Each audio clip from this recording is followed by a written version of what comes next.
my talk. Here we go. How he said he living life as a gringo, where you question where you fit in every time you mingle. They say you do this with not enough that. My rapping is really bad. This life as a gringo. Yes, hello and welcome to another episode of Life as a Gringo. I am Dramos, of course. And man, I'm going to keep this short and sweet because I am incredibly excited about today's show. I have an amazing guest hopping on here. My guy, Humble the Poet, who is just an incredible human being. He's written a few books now at this point. He has a new book out called How to Be Loved. And man, he's just somebody who I've been reading for years at this point, which is absolutely crazy to think of. And he's had a profound, impact on the way that I think in so many different ways. It's been an inspiration hearing his story and his journey as a writer. And, even behind the scenes, he's been just an incredible kind of mentor and somebody that I've always been able to kind of go to and pick his brain, particularly on this journey that I'm going on now as, trying to release books and things like that. An incredible story, that he has. We won't get into that on today's conversation because I want to focus around the book that he has, because it is just such an incredible concept and topic. And he's talking about love, but not just, romantic love, but self-love and, man, preparing to get into a relationship and the work that we should be doing beforehand, which I think so many of us are kind of clueless to. And then even being in a relationship, just trying to navigate that, because as beautiful as it is to be in a relationship and to find somebody that you love, there are going to be difficult points and a lot of growth that is needed in order to make that relationship work. And we're going to get into all that stuff on today's show. I'm really excited about it. I always feel energized when I hear, his perspective, whether it be an interview from someone else or when I get to talk to him. So I'm really excited to kind of bring him to the show. And anybody that's not familiar, Humble is also a man of color. He's not Latin, but he is of Indian descent, and I just think it's interesting.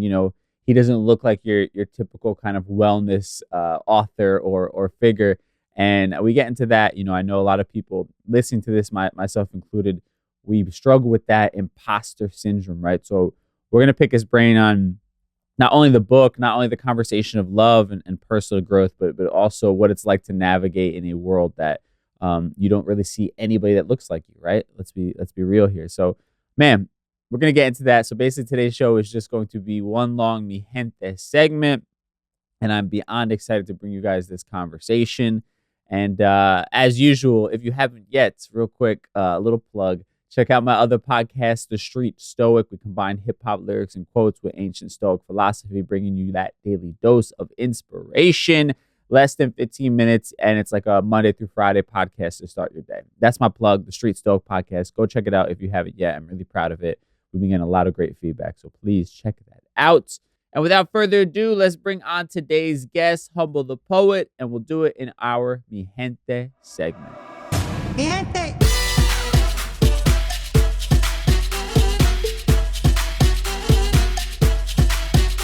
My guest today is an international best-selling author whose new book, How to Be Loved, is available right now. My guy, Humble the Poet. How you feeling, my bro? I'm feeling fantastic, brother. Glad to be back on. Glad to see you growing. Yeah, you got a dope set. It's a really dope set. Thank you, man. I see my book up there. I see my book up there. Yeah, I see that. Unlearned is up there. Yeah, nice. Man, because it's really funny, and I think it's such a beautiful kind of the way life sort of works. You know what I mean? Is I remember just getting unlearned when I was working at the Breakfast Club, right? Like we get sent, when I was working there, a ton of different books, right? And they just kind of stack up, and like for whatever reason, I gravitated towards it and picked it up. And life just throws you shit sometimes when it's like right when you need it the most. You know what I mean? You kind of stumble upon it, and that's what Unlearn has been for me. And I've been, sharing it with people in my life over the course of the last few years. Those closest to me, it was one of the first gifts I ever gave my girlfriend when we started dating. So yeah, this little mantle behind me is definitely like artifacts of what I feel like has kind of shaped this moment that I'm walking into right now. So that's why Unlearn is up there. No, that's amazing, man. As I said, like you committed to doing this, and here you still are. A lot of people start and they don't keep up with it. Right. So I want to commend you for that, man. Consistency is the secret sauce to everything. Yeah, bro. I appreciate you. And man, I mean, that's definitely obviously, very much seen in all that you're doing. So I want to get into it because I always love hearing your perspective in general, and I think this is such a dope kind of avenue that you're stepping into now, right? Because the first book, I think, Unlearn, was a bit more of like general self-help, more so about like, the ideas that we're taught growing up and how to kind of, pick and choose the ones that serve us and no longer serve us, right? And then the second one was a bit more personal and sort of autobiographical, right? And you kind of had these anecdotal stories about your life that, then you would apply the things that you're talking about. And a little like side note on that, when you told the story about your dog in that second book, bro, and you're choking up when you're doing the audiobooks, I listened to that, bro. I was like bawling to my car, and it was just like this, man, it was just this beautiful moment of like vulnerability, you know what I mean, that I think is largely lost, especially amongst men, right? And I think that's why so much of your work resonates with people. And then particularly now with this new book, How to Be Loved, you're focusing and centering around the idea of love, and not necessarily just in the romantic sense, but really love for oneself and love as a whole. So I mean, let's just start right there. Like, why did the topic of love become the center of conversation for your next book? I mean, for all the books that I do, I take things that I selfishly need and want to learn about, and take these super deep dives. And what these books end up being is like a copy of my notebook, an organized notebook. I'm not no love guru. I'm not no love expert. I'm the dude at the front of the class because he's fucked up so many times in his own love life that he's trying to figure out, like, what am I doing wrong? Why can't I find love, or why can't I have love, or why did I have somebody who was so amazing in my life and I couldn't appreciate them? And the first chapter is about a breakup I had, and it's called Diamonds for Paperweight. It's literally using a diamond as a paperweight. I wasn't able to appreciate somebody else's value. And then just trying my best to figure out why does everybody else seem happy and successful in relationships, and why can't I? And I think, so for me, it was really about taking the time and the energy to really dive deep into that. And very quickly you start to realize, like, oh, it really is about your relationship with yourself. Everything else is just a reflection of that. Your relationship with other people, friends, family, co-workers, your relationship with activities, your job, hobbies, whatever. All of these are just a reflection of your relationship with yourself. And doing these things outside of ourselves will have very little impact on who we are on the inside until we address that.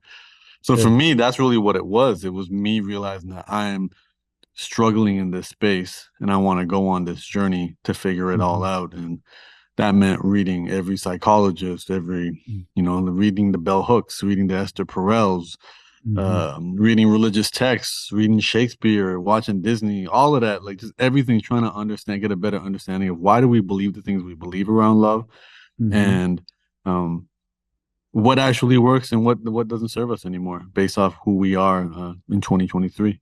Right. No, I mean, I think you're touching on so many things. I think when you're talking, I'm sort of resonating into my own personal experience, right? And I can imagine you can to a degree as well, like being highly motivated people, right, who are willing to do whatever they have to do, obviously within moral reason, but doing whatever you have to do to make your dream come true, right? Your journey of self-publishing the book and being a hip hop artist independently, all these different things, right? And what I've noticed for me, and I'm curious if it's something that resonates for you, I had to develop a level of selfishness in order to make my shit happen, right? Because I had no connections. I had no rich parents. I had parents that didn't, necessarily agree with what I was doing, right? So I was on an island by myself, and I had to kind of create this hardened shell that I had to sort of put everything, my own best interest essentially always in front of anybody else, right? Like my career, building this came first. Sorry, I can't come to your birthday. Sorry, I got to miss this important event because I have to do this for me. And what I've noticed at this point in my life, now that I'm in a serious relationship, I'm realizing that like that 100-mile-an-hour towards this one target is making me not very present in certain aspects of my relationship, right? And sort of this identity that I adapted previously, where it was just like, listen, if you're going to be in a relationship with me, either you hang on or we don't have a relationship type of shit. You know what I mean? And I'm curious for you if that's kind of some of the stuff you began to go through when you were kind of, getting into that relationship you're talking about, and this journey of finding out why maybe love has, been so fleeting for you. Yeah, I think the two really interesting things that you kind of put out there was this idea of like having to put yourself first, and you use the word selfish, Mm-hmm. and the other idea of like, we either operate on 0 and 100. Yeah. I think I know I'm gonna start with the latter first. I think that's the big challenge is just thinking of duality. Like it's either Mm. all or nothing. It's Sure. either good or bad. So it's like I got to put Mm-hmm. either 0 or 100, and that's kind of been a conversation I've been having with a lot of people in different contexts lately. It's been being like, look, there's a lot of numbers in between 0 and 100, Mm-hmm. and it's important to acknowledge that because again, when we simplify an idea, we think about that. You got to go hard. You got to give it your Mm-hmm. everything. And the truth is, and this is true for pretty much any profession, Mm-hmm. you have to do an unhealthy amount of work to Mm-hmm. achieve it. Whether you're trying to be a doctor, like the amount of studying you're trying to do, whether you're a professional athlete, what you're doing to your body, you're going above and beyond. And if you're trying to make a living, let alone a lucrative living, Mm-hmm. it's going to come at a lot of different sacrifices, and it's going to be at an unhealthy level. That one thing, you're Mm-hmm. gonna, and that's just the nature of the society that we live in, and on top of that, everybody's encouraged to make it look easy, Right. so we're encouraged to celebrate the Steph Curry logo shots, but we don't Mm-hmm. have to see him in the gym trying that a million times. Right. So I think from that standpoint, there are numbers in between, and there is, and I don't want to use the word balance. I want to use the word harmony. You can find a Mm. harmony with one or the other, and it does. Yeah, I have quite a few friends who are working their asses off, high earners, and have partners that are like, you're not spending enough time with me, Mm-hmm. but at the same time wanting the lifestyle that the tax bracket allows, Right. and saying like, look, the only reason we can afford to be on this island, the only reason we can afford to walk around the city in the middle of the day and not have to work is Mm-hmm. because some days I got to work till 11 p.m. Some Sure. days I got to be on call. Some days I got to leave dinner early. Some days I got to Mm-hmm. cancel our dates. That's the trade-off for it. And I think the conversation is more important than your actual recipe for that. I think the second one, the point you brought about being selfish, I don't think it's selfish to put yourself first. I think it's selfish to assume somebody else should put you first. I think we're all interdependent animals that need each other, but a lot of our needs, a lot of them, not all of them, but a lot of them, we can meet ourselves, and we need to kind of reframe this idea of like, let's take care of ourselves, because you're not of any value to anybody else if you're not taking Mm-hmm. care of yourself. Sure. And we can't be martyrs. We can't be putting our needs after everybody else's, because that's Mm-hmm. going to lead to resentment. And there's no way to realize love when you're feeling resentment. Mm-hmm. So I think that's really important. And in relationship situations, it's got to be two complete individuals, serving as pillars, holding something up, versus Mm-hmm. two people who feel fractured, looking for another half. Mm-hmm. And I think that's just really important. And again, there's got to be, having a conversation with one of my friends, and he was like, look, I don't need a partner to cook and clean for me. Mm-hmm. That's not going to bring me peace. That's not something that I can't outsource. Sure. I need a partner who won't hold it against me if our 8:30 plans have to get moved to 10, Mm-hmm. who won't make me feel bad, who won't make me feel guilty, because the type of work I do requires that I don't have a 9 to 5, so I don't get to clock out. And I think a lot of that comes from a conversation more so than Sure. anything else. We're all so afraid to express our needs, because we're so afraid to hear the word no, and we're so afraid to be rejected. We don't realize that avoiding the conversation is guaranteeing the no Mm-hmm. and Yeah. guaranteeing the rejection. Because if you don't ask, the answer already is no. So I look at it from that standpoint, and it is really about, also, some of this stuff is, especially with social media, it feels so larger than life that you work so hard to get there, and you realize, oh, okay, I accomplished what I set out to accomplish, but now what? Right. And then you start Right. to think, okay, well, oh man, I should have put more energy into building a relationship with somebody. And then, you talk to your friends who are going through that. I spent a week back home in Toronto, and like I learned about like 6 divorces that are coming Mm. up, in my social circle or extended circle. It's like America's 56% divorce rates. Right. And that's not to say there's anything wrong with marriage and monogamy. I think that's more about understanding why people are entering those situations, because they're trying to outsource the solution to their loneliness. Yeah. Yeah. No, I think that's such a good point. And I think that there's a few things that you touched on, even, when you just said kind of when you do reach that mountaintop that you've kind of been visualizing, right? And it not feeling the way you thought it would, right? And I've had that similar thing. And what I've kind of begun to realize a bit more is like, I had unresolved trauma when it came to validation, right? That's what I'm really chasing at the end of the day. And I haven't completely gotten over that, right? It still, pokes into my psyche, every once in a while. I go into like what I call like this trauma loop where I'm like reliving the feeling of being a kid in my parents' basement and like my friends didn't call me to go to some party, right? And I'm feeling like I wasn't worthy of getting that phone call, right? And I recognize how much of that has sort of shaped a lot of my hustle, a lot of my grind, a lot of the things that I have focused on so much, right? And even for me, leaving the Breakfast Club was like my ego taking the biggest hit of my entire life because I no longer had that gigantic brand that when I told somebody this is where I work, they were immediately impressed and wanted to ask me a million questions, right? And I'm still learning how to get over it. I'm now getting to the point where I'm far more comfortable with it. But like again, it's that part of me that was missing, that validation that I was searching for was like taking me down all these roads that I thought led me to happiness and fulfillment, but it was just empty and it was just next thing after another thing. And I think that leads to a conversation you mentioned about your inner child, right? Because that's who was like screaming for some sort of help. And I was just sort of ignoring or putting a Band-Aid on like the superficial aspect of what they were calling for, right? So I'd love to kind of hear a bit more about, your thoughts and what you've kind of had a realization about when it comes to this inner child and how that kind of reflects back in so many of the things that we do as adults. Yeah, I think the big umbrella theme I want to point out is that we have to go easy on ourselves. So our desire for validation, our thirst for it, our need for it, I don't think it can be overcome. I think it's a survival mechanism that helped us in small tribes and communities. Where getting validation from the rest of your tribe meant that you were accepted, you were contributing, and you're going to stay alive. And if they weren't validating you, you probably were running the risk of getting kicked out, and that was going to lead to your death. So I think, that's kind of our software that we're running on, just because we've changed societies and we don't live in these small communities anymore.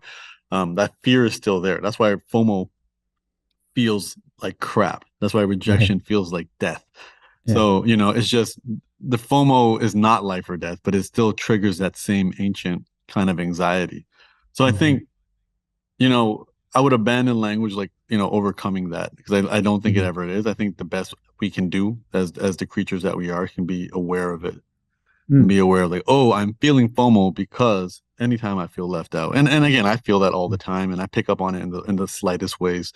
And I noticed it the other way. Like, you brought up the Breakfast Club. It's like me just being back on it, watching the amount of people in a different periphery start reaching out again, Sure. And then it's subtly, it's not always negative. It's always, even the positive stuff gets to you. Then it's subtly like in your head saying like, okay, I have to maintain this for people, what have you. And I think and again, but it's also realizing that like, that's not sustainable. Right.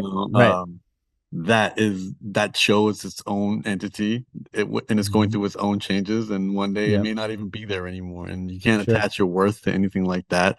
And I dramatically commend you for making the move that you did, because there is no autopilot in this game. So either you left that situation or that situation would have eventually left you. And then it would have been a whole different scenario where you would have been making up a story about leaving. You're like, we just didn't see eye to eye. Like, no, I left because I realized, it was a hard, and you can have an honest conversation. Like, it was hard because, like there's a lot of clout associated with that. But it go again, like this validation, clout, attention, all of these is bootleg. It's Canal Street. It's fake. It's fake shit. It's not love. It's not real. It feels like it, but it's not. And the reason we have all of this is we're not doing the work to establish pathways of authentic love in our life. And we're not focusing on what builds self-respect. You leaving a comfortable situation, leaving an instant conversation starter to go start your own thing. That builds self-respect, Mm. you know, that also puts you in a position to develop skills and insight and wisdom that will forever serve you. Mm. You know, that's the real safety and security. That's the conversation we need to have with our immigrant parents, which is a stable Yeah. job isn't stable. Skills are stable. Right. Having stable skills, stable hustle, stable Mm-hmm. mindset, knowing that like, yo, no matter what, Dramos is gonna figure it out. Yeah. Versus, oh, got super comfortable with the job, Yeah. something out of my control ended the job. Mm-hmm. Now I'm trying to build a resume, trying to Right. find the other 3 positions that may or may not even exist no more. And I Yeah. think that's what it is. It's building that self-respect. And the more self-respect you focus on, the less self-esteem you're going to need. And self-esteem comes from the outside. And again, there's nothing wrong with us wanting to be validated by other people. We have a society that's built on it. Everything's built on validation. Social media counts your likes and your comments and your engagement and gives you detailed stats and data. It's taking who's the most popular kid in high school and it's made metrics around it. Right. And so there's nothing, and they're doing that because it works. Because Sure. they're pulling on those primal emotional heartstrings of ours to feel like we need to be included. Mm-hmm. And they do that with films. You don't want to be left out when everyone's talking about Avatar. You don't want to be left out. Right. Everyone's talking about Wakanda Forever. You don't want to be left out of the Mm-hmm. conversation when the new Drake album drops. Like, it's, Right. very smart people are using this to Yeah. manipulate us to spend money on them. Yeah. And it's even said in the book world, like I hope one of my books get there one day, but like The Subtle Art of Not Giving a Fuck. Mm-hmm. That's the type of book that, people feel left out for not having read it because Sure. everybody's talking about it, or like Harry Right. Potter. So it's Yeah. that same idea, and it's a marketing idea that really pulls on these strings. So we constantly feel like we have to keep up, but we just have to build a level of awareness of there is no keeping up. Mm-hmm. There is no showing up everywhere. There is no being everywhere. And then you start to learn as you start climbing these mountaintops that you don't want to be everywhere, because then you're going to be the same face that everybody else sees. And that actually decreases your value on a superficial level. Yeah. And I think it's a really interesting thing to think about, where it's like all these solutions are internal. They're not external. They're all inside of us. And they all kind of come from unromantic, unsexy work. Mm-hmm. On a repetitive work on a daily basis to make ourselves better. Yeah. Yeah. No, I think that there's, especially in the recognition of validation just being this natural human thing, right? It alleviates the shame that comes along with it when you feel it, right? Being able to kind of say to yourself, this is a natural thing, right? And I think even, the last thing I'll say is for me,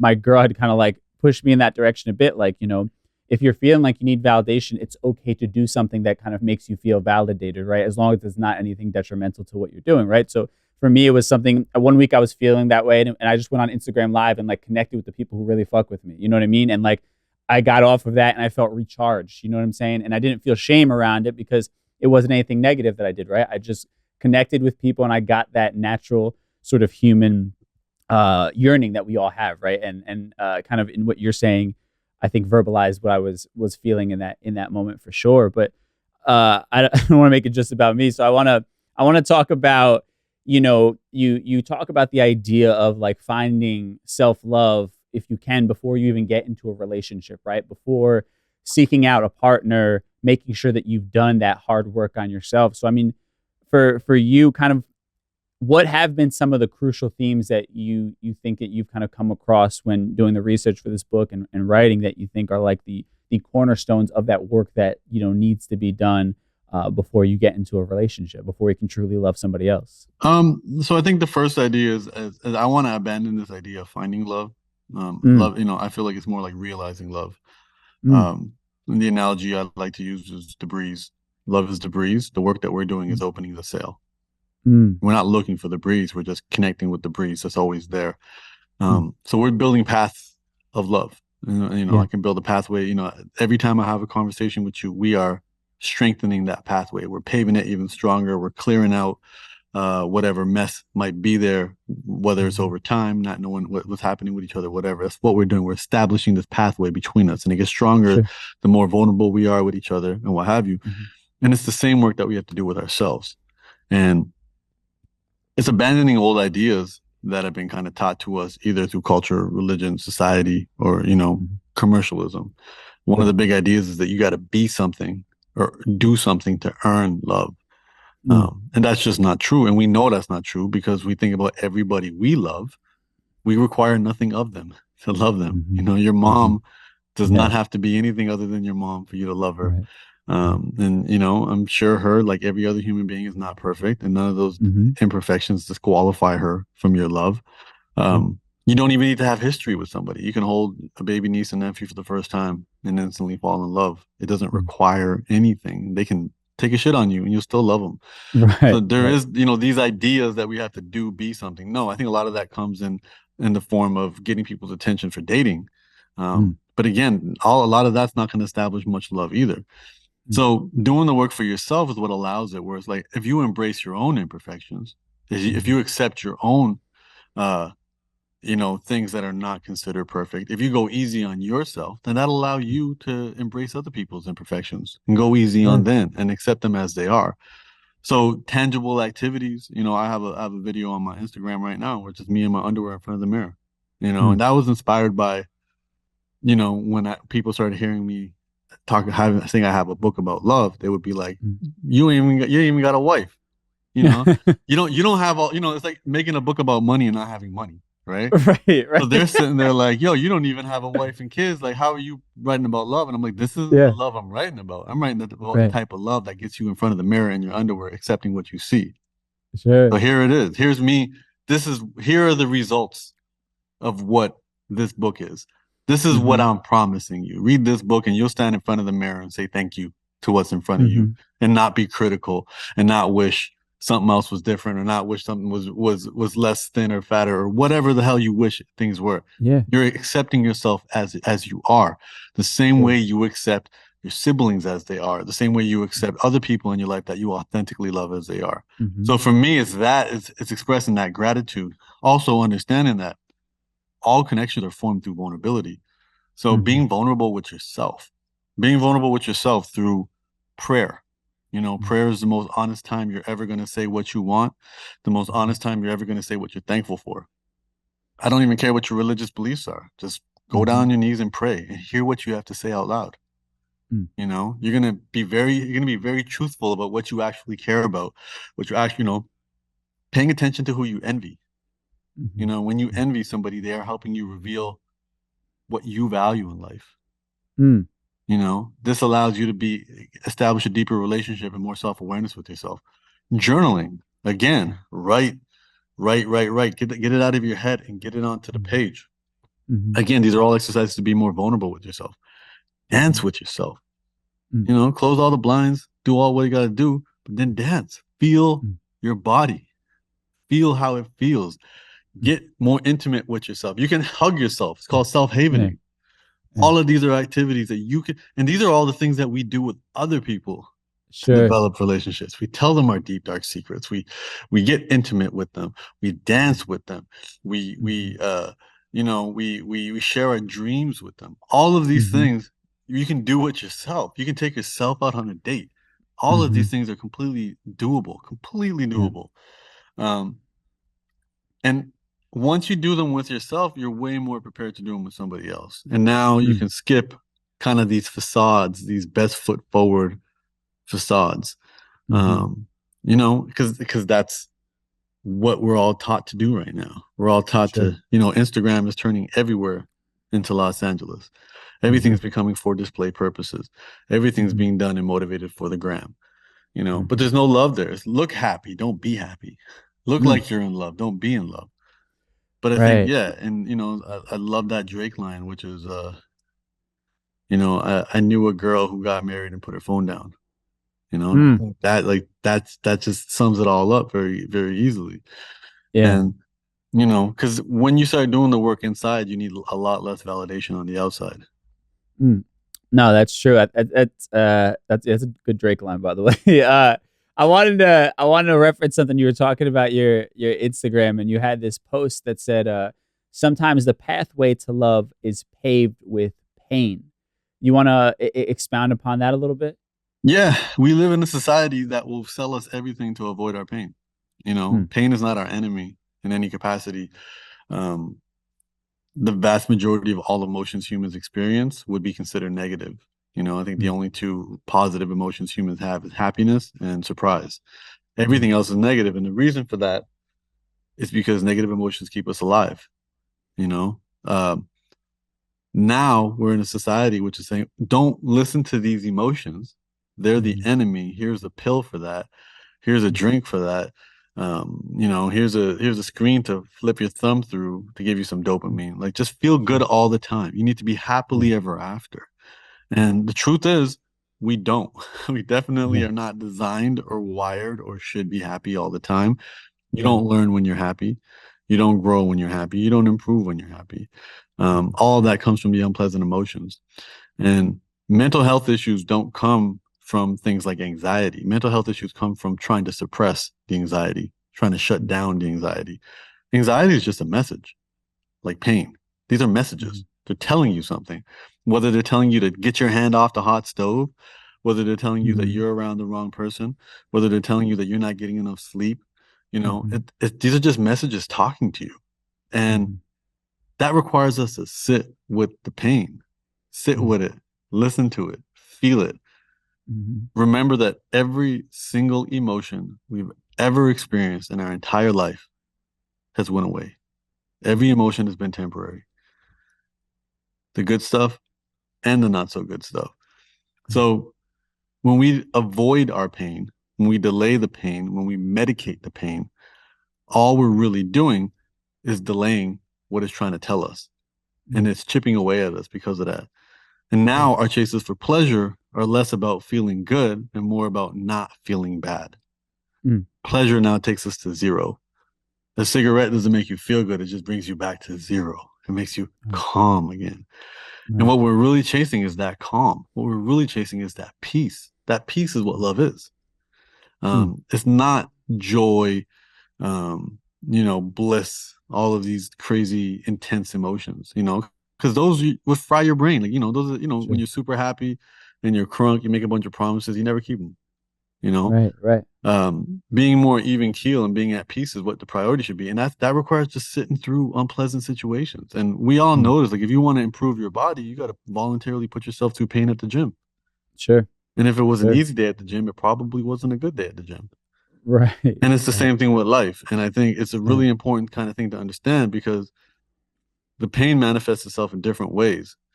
Mm, And for a lot of us, it's just sitting down and doing nothing, not mm, having your phone, not listening to music, not having any stimulants. And you'll start to feel an influx of anxiety because we've mm, all been turned into these dopamine addicts with our yeah. phones.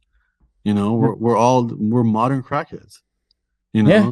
but we just have these social acceptable, accessible drugs Mm, at the palm of our hands. Um, and again, I am not outside of this. I have a sure. phone. I Yeah. have an iced coffee right now. If Yeah. if I didn't drink this before this interview, I'd probably have a headache. I am Yeah. aware of this. I am not better Mm, than anybody. I'm pointing this stuff out, and right. I'm in the trenches with everybody trying to figure this out myself. But Yeah. it's about recognizing it and realizing that if I want to quit coffee, which I had to do once when I did a DMT thing, I had to do 2 weeks without coffee. Yeah. It's a horrible journey. It Yeah. is a horrible journey. On top of that, if you're trying to live in modern life, like you Mm, can't afford to be going through a horrible journey while you're trying to pay the bills. right.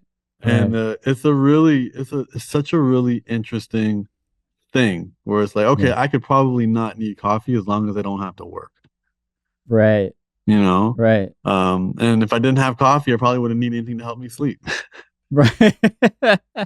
Yeah, it's a vicious fucking cycle. It's a But I vicious cycle that uh, somebody is getting rich off. And I think that's the big right. thing to remember. Like, this stuff is Yeah. being taught to us because somebody is getting rich off of it. And I think, Mhm. um, and you're going to start seeing it now with marijuana.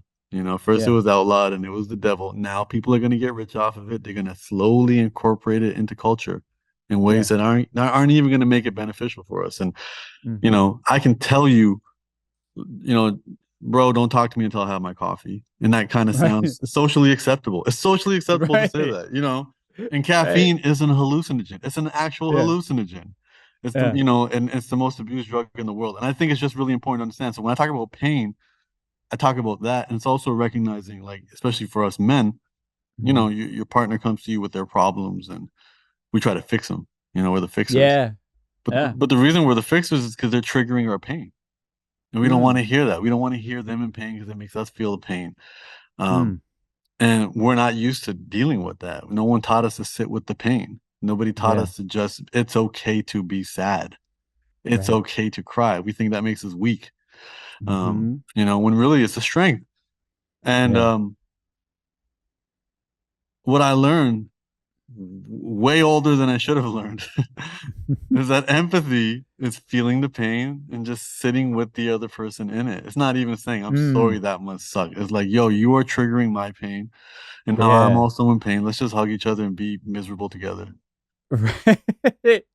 It's crazy because it's funny because we all are going through these experiences and we think that they exist in a vacuum, right? That like I'm the only person going through that, and then we hear a conversation somewhere or like what you just said, and I'm like, bro, that's the exact same fucking thing that I've been like, dealing with and trying to recognize. And I got a little bit almost emotional there because it's like that beautiful thing of that human connection, right? Like that I think we tend to forget because, like you said, we are, in general, I think that's how we're designed, but like the extra stimulus that we have, we're just forgetting about the beautiful natural things that exist, right? And we're like more connected than we've ever been, but we're actually also incredibly distant in like an actual a real social and a real like emotional connection. You know what I mean? I think the interconnectedness is there, but the actual connection, the deep connections aren't. Right.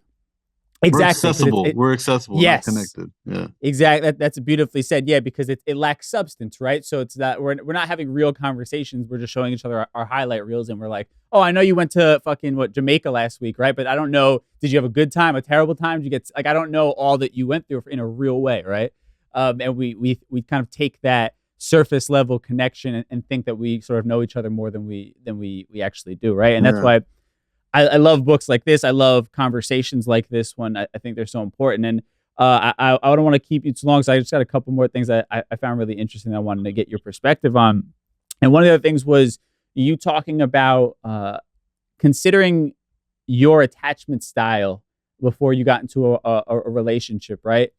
And sort of knowing, your potential partner or whatever it is when you're dating.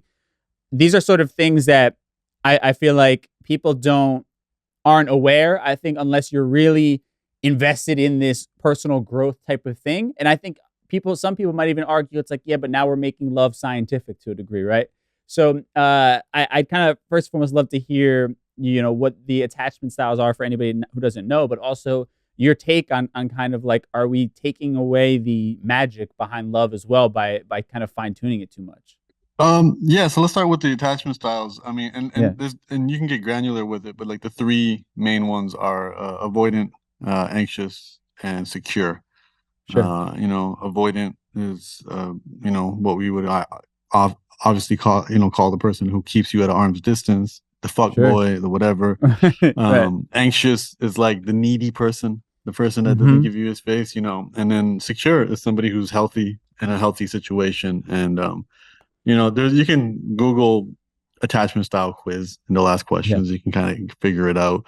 And then pretty much it's kind of like the important thing of it is often anxious people are attracted to avoidance, and avoidance, attract anxious, and that kind of cat and mouse game is what we see with all popular couples. That's your Ross and Rachel, that's your Bobby Whitney, that's your whatever type of relationships that are unhealthy, but they're entertaining.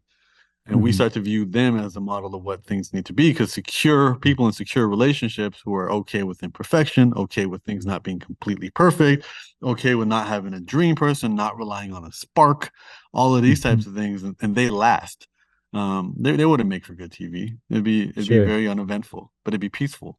You know, peace doesn't make for great TV. Seeing somebody at having inner peace on TV would be very boring. Right. So I think from that style, it's a good way to recognize who you are, and a good way to recognize the type of people that you either are attracted to or why.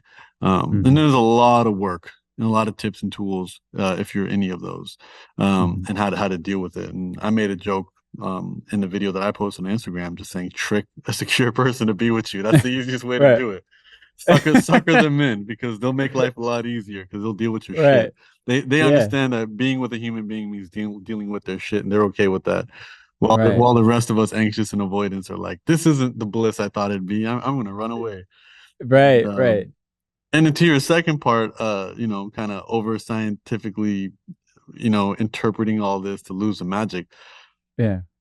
I don't think so, man. I think the deeper you go in science, the more beautiful this is. I think there was this beautiful, I think it was, you know, back in the ancient days when, you know, some of these scientists were like, you know, being thrown in jail for kind of debunking religious beliefs. You know, I think one of the things one of the scientists said was, listen, I'm not questioning God with my work. I'm just showing you that God is way bigger than we thought. And I don't think the science around love questions love. I think it shows us that love is much grander and larger and accessible and simpler. Not easy, but simpler than we think. So for me, you know, love is service, love is labor. Learning about your attachment style is a way of love. Having the, you know, uncomfortable conversations is love. Saying, no, we should just click. Why do you have that belief? Because you just saw that on TV. You know, and they skipped all the hard parts.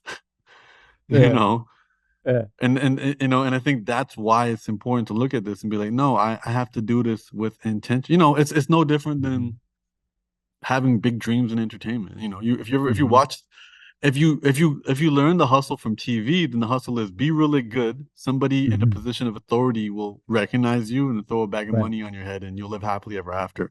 You know, that's the American Idol version of success. You know, the real version of success is grind, be overqualified for every opportunity that ever comes your way. Keep grinding, get overlooked. Consistency forever pays off. You are always 1 inch away from the prize, so you don't get to stop. You know, it's the same thing with love. It's grind, work at it, establish it. These pathways that you have. And, you know, I'm reading the book from Michael Singer. He wrote Untethered Soul, but he has a lecture series on surrender. And he talks about like having life experiences beyond your heart. He's like, we've limited everything to our heart. And he goes, everything starts and stops with our heart. We like things because our heart likes them. We hate things because our heart hates things. He goes, abandon that, and you can experience life way larger than that. So I think, you know, and a lot of this can be backed by science. You know, Joe Dispenza backs a lot of, you know, spirituality and new age stuff, you know, through measurements of alpha, beta, gamma rays and all of this stuff. So I think the marriage of them, they're not enemies. The marriage of them works really well. And everybody accomplishes more when they measure, when they repeat, you know, and when they're consistent. No matter what you're trying to do. You're trying to be a better chef. You're trying to take better shots in the gym. You're trying to have better interviews. You're trying to be a better rapper. It doesn't matter. If you you know, plan, measure, and stay consistent, good things will happen. And I think it's the same thing with love. And, you know, even meeting women who are very intentional about what they want, they're way more likely to be successful in establishing a partnership that they want versus someone just kind of floating through life, waiting for a magical feeling when they come across a guy, not realizing that magical spark you're probably feeling is a trauma response and a warning sign to run the other way, because this dude's reminding you of your parents and the unhealthy love that they were providing, because they also weren't perfect people. Sure. No, I think that's so beautifully said. Now, last thing I want to ask you about is, you know, because a lot of my audience are people of color, are children of immigrants, you know, first and second generation. And, you know, with that sort of story, we often find ourselves holding space in places that we're not typically seen, right? And I think when I kind of look at you, you know, you are somebody who, even just in a physical sense, is going to stand out from the faces that we see on television or on Oprah's book club, that are doing the self-help things and whatever it may be. You wear, if I'm not mistaken, it's called a duster, right? Or for The some star, people, yeah, the star, the yeah. star, okay. Or some people might know it as a turban, right? Yeah. And like, you're very obviously not going to fit in with the Tony Robbins of the world, right?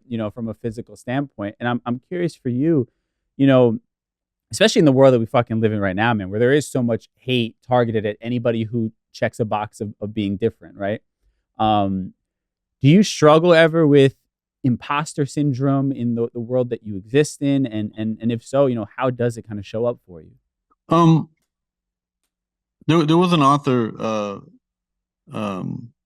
years back who wrote some, he writes like teen fiction books Mm. that have and his name eludes me, but he, all like the Fault in Our Stars and Paper Dragons or Paper Cranes, something like that. Like he makes like teenage feel good love story books, and then they turn into massive movies. And I remember going to one of his talks, and he talked about having imposter syndrome, and then me being like, "Yo, if this guy's got it, then everyone's got it, and that means it's not real." Right. And I think it's just the assumption that everybody tries to make things look easier than it really is. Sure. And I have moments where I was like, "Man, am I qualified to do the things that I do?" And but then Right. also being like, "Oh, but also like there are a million people who wanted to write a book, and and now I've done it so many times, I can literally do it very effectively and quickly." And it's just practice, so the imposter syndrome goes away when you realize you're putting in the hours, and you recognize the hours. To be a professional is just doing it over and over until you can't get it wrong. So I think for me, there's that. I think there's also, the generation of like the Deepak Chopras and the Tim Robbins and stuff like that. I think that generation really had the messenger really had to be kind of held at such a high regard. And I think then what happened was you got this new generation, in the last 10 years, which is kind of these people in the wellness space, which is like, hey, I used to be really messed up, and then I figured everything out. Right. And now I'm Right. not messed up. And for like, 3 easy payments of $19.95, you can learn my secrets. Yeah. And I feel like I see a lot of that, and I'm not knocking it. Sure. Meeting a lot of these people, their hearts are in the right place, and I think they actually believe that that's a journey. I think what I'm trying to be is like, hey, I messed up in this part of my life. Here are all the things that I've learned. Right. Despite learning all of these, I'm still messed up. The last chapter of this book, I talk a lot about. This whole book is just me telling you the differences between French fries and broccoli. Right. And while I'm writing the book, I'm eating a plate full of French fries and broccoli. I'm not going to pretend I'm just eating broccoli now. And I look at it more cyclical. So for me, it's like, look, I'm messed up. I learned some stuff. Here's what I've learned. My unique skill, my 10,000 hours is putting words together. I taught elementary school. I can rap. I do spoken word poetry. I can articulate. I'm taking heavy ideas and I'm making them easy for everyone else to consume. That doesn't mean I've absorbed all the wisdom and I live by all of it. Like I can tell you right now, the best way to get a six pack is to burn more calories than you consume. Right. There, I don't have to be. Can I do it? No. Yeah. I'm gonna go eat a Subway sandwich after this. Like I'm not. But the wisdom isn't a secret, and it's the same way with this. When I talk about self-love and love, look here are all here's what it is. It's a boatload of work, and half the time I don't even want to do it, but here it is. And maybe some of you guys are more disciplined than me and you guys can do more. And each one teach one. And now I'm looking at the next thing that I need to work on. Like my next book's going to be about anxiety. I know that. All the anxiety leading up to trying to make this book a success. I'm going to write about that. Moving to New York, the city of anxiety. Like and as I said, so for me, it's learning about this space and being like, okay, I'm a stepping stone in the evolution of it. It was important. The same way we look at, especially from the immigrant standpoint of like our representation on television, like in Men in Black, there's a white dude wearing brown paint on his face pretending to be a cab driver, and then there's a bunch of American South Asians doing fake accents. Then there's guys like Kunal Nair on The Big Bang Theory who has an accent but doesn't get to use his actual accent because his actual accent is more of a, high-end British accent, but they need him to sound more like Apu from The Simpsons. And then shows like Never Have I Ever, half the cast in the show has accents. None of the cast in real life has accents. So it's like you can't skip those steps to get there. So now if I write something in TV, there ain't gonna be no fucking accents. It don't matter. Or Right. my accent's gonna be whatever this accent is, which is probably a Sure. Toronto man accent. And it's just so I see that same thing in the wellness space, which is you can't skip steps. You needed guys Yeah. to act like their shit don't stink until you can get people who understood that the real way to create connection with people isn't to promise them everlasting happiness, is to create opportunities for vulnerability. And even with vulnerability, it's not 0 to 100. The truth is that story about my dog, I could tell that to a stranger the first day I meet them, and it wouldn't scare them away. It's not a 100 out of 100 vulnerable story. I've known you now for years. We can be more vulnerable with each other. We can Sure. get deeper with it. You can't do that with somebody you just met. And I'm Sure. understanding that with this book. I'm realizing, with this book, I got even more vulnerable, talking about my insecurities, talking about my breakups, talking about relationships with my mom, talking about stuff like that. Knowing that I have a large audience and people are reading this, and I'm talking about my family, and I'm talking about my friends, and I'm mentioning everybody, and I'm mentioning people by name now. But like to me, I realize it's important, and putting myself in my underwear on Instagram, like this stuff is important because A, it allows people to realize like this is okay. And I think B, for me as an individual, it's encouraging me to say, look, if this is the game you're going to play, you can keep playing it without any detriment. I'm not relying on being outlandish or controversial or polarizing, which a lot of people do to get attention, and then they're stuck playing that game forever. If I have to play the game of be more vulnerable forever, I think that's good for me, because all I'm really doing is that I'm realizing, and a lot of us men and women have to realize, all of these walls and this armor and this protective layers that we're wearing, it's a prison. And all I'm doing every book is I'm peeling away and tearing down walls. And my benchmark, my compass is fear. If I'm afraid to do it, then I gotta do it. Somebody just invited me to Oregon to sit in the dark for 5 days, sit in a room completely in the dark for 5 days. It's called dark therapy. Aubrey Marcus did it for 6 days, and he said it just shatters your identity. Wow. You have no stimulation for 6 whole days. You have no idea what's happening. It scares the hell out of me, so I have to do it. The same reason I went to Poland and sat in ice. Like that was a 100% no. And then I had to have to talk with myself. It's like, if it's a 100% no, then it probably should be a yes. Right. So, being on this journey of just trying to, exist at the edges of life and understanding what this human experience can be, I think is really important. And, I have to care if my book sells, because that's how I pay my bills. Sure. I want to do interviews, and I want to do a great job, and I want people like you to be like, it was worth your time and energy and love, and you'll have me back, and we can continue doing this and grow together. And by the time the next time a book drops, Life of a Gringo is going to be 10 times larger. And it's like, but it's an authentic relationship. It's not like I had the clout to get on or something. So I think for me, all of this is a journey that I enjoy and appreciate. And I think I'm learning now, it's not about what you achieve, it's who you become doing the work. And as I said, before we started the cameras, was like, this is my first public moment almost since the end of 2019.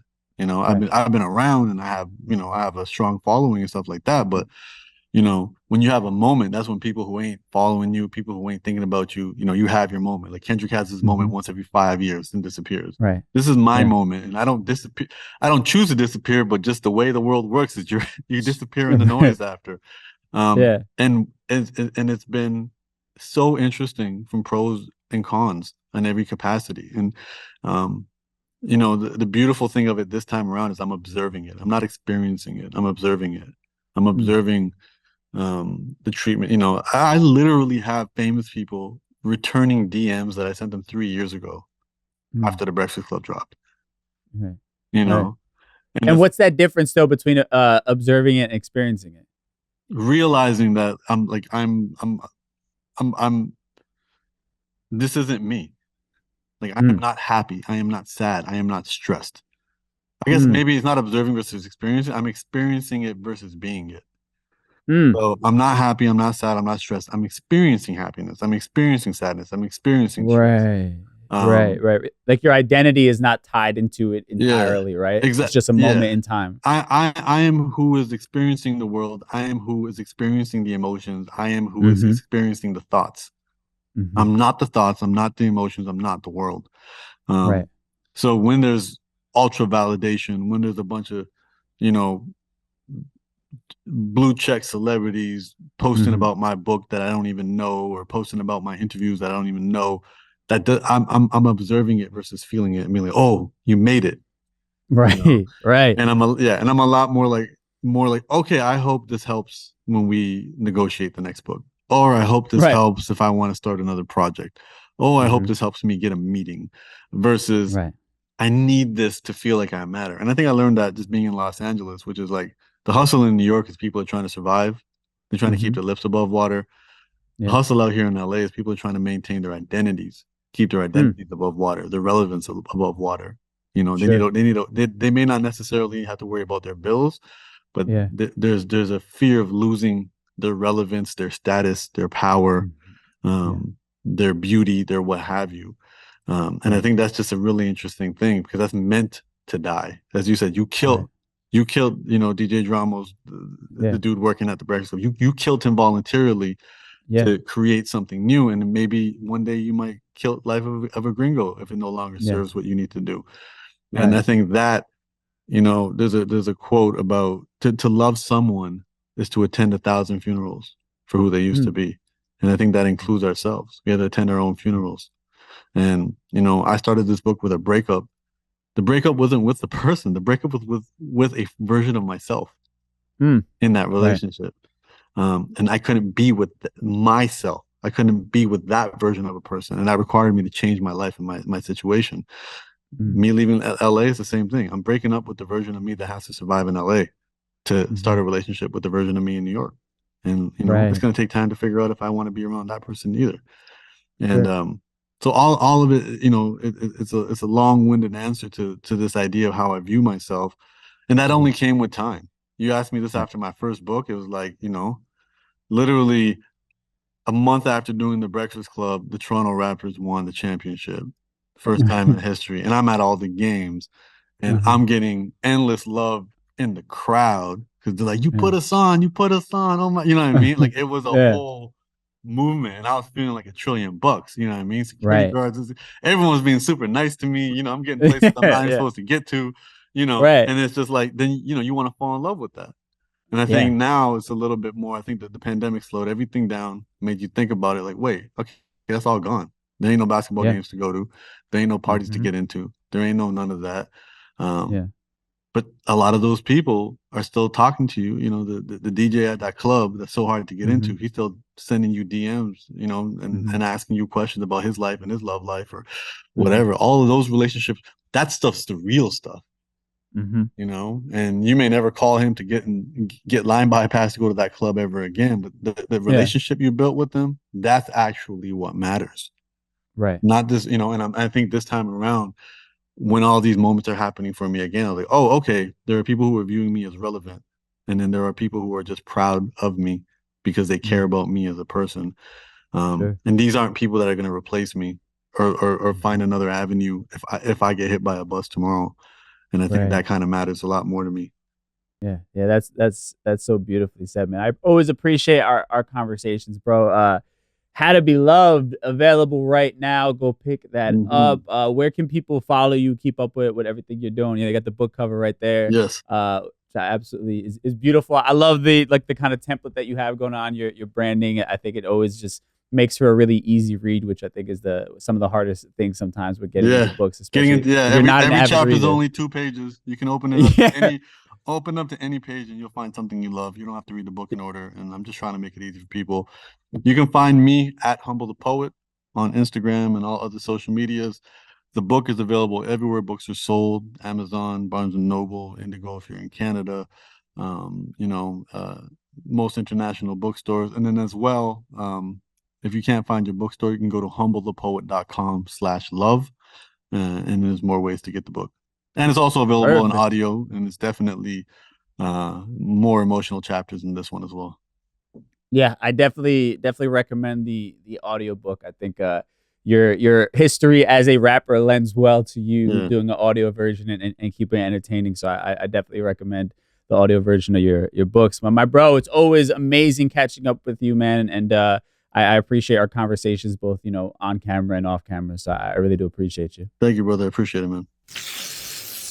Man, big shout out to my guy, Humble the Poet, for hopping on today's show. Just always dropping some gems, some knowledge. I always feel inspired and like I learn something whenever I speak to him or hear one of his interviews or, man, read one of his books. So I hope y'all got something out of that. I thought it was amazing. His book, How to Be Loved, of course, out everywhere right now.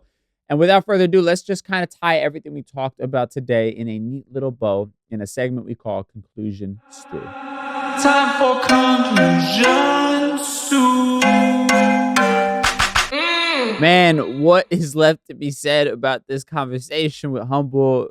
We dove into so much shit that I just found to be super profound, especially the topic of love and relationships, obviously, that we centered around. But I just think so many of us are ignorant to the amount of work that it takes to truly love someone and to even just get into a serious relationship, right? I think even myself included, like I felt like a lot of work preparing and sort of like manifesting a serious relationship, but I don't think I realized what it meant to really build a long-term relationship and the amount of, work and growth that was involved in, creating something that would hopefully last forever, right? And the idea of like two separate people coming together to become one unit, and how you're trying to integrate one another's lives. And it's just, it's not the fairy tale we see on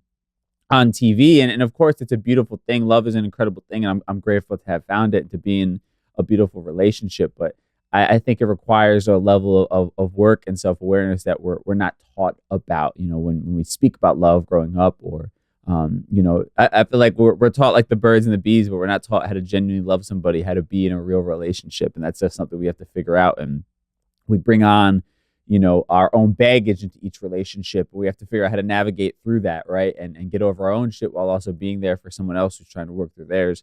And there's just so many different conversations. And then, kind of what Humble was talking about, a lot of it was, if you don't love yourself, if you don't genuinely, feel a type of way about yourself, you're never going to be able to be a positive factor in a relationship, right? It all starts with how we feel about ourselves, and then that begins to be mirrored outwardly into the relationships that we have in our lives, right? And I just think that that's such a powerful thing. I know for me, having that conversation with him, I've just been kind of reflecting and stewing on that, because I think that that's something I've been kind of realizing a bit, is that I have some more work to do in the department of truly loving myself. And my lack of having that true love for myself, I'm seeing it sort of play out in different parts of my relationship. And if you hear a little footsteps in the background, I've got my dog running around here right now. But yeah, that's something that I've been struggling with a bit, and realizing that that's probably one of the things that I need to kind of make a priority this year, in addition to a few other things. But that I think my lack of self-love in certain ways is affecting, my own happiness, and also, parts of my own personal relationships with those in my life. So I think it's a beautiful kind of concept. And I love that he's speaking about this stuff. His books are, incredibly easy to digest. Like he said, they're 2-page chapters. And that was something for me when I picked up his book, Unlearn, his first book.